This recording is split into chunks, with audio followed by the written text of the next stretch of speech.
madiekore ya rumors moko ni yakiyudo chanjo tibiro yudo achalo kama. Gin bende gijiwo use odhi e chanjo.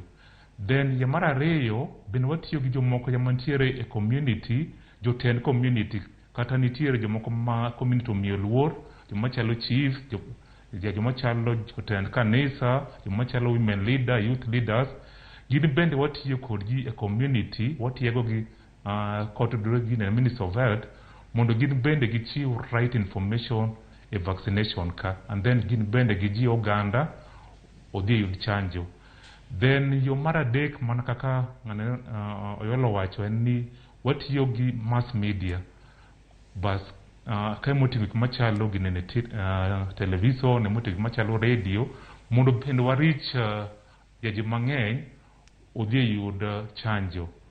Then mana kaka bende owacha medo mana siro ni bende watiyo gi molongo ni campaigns.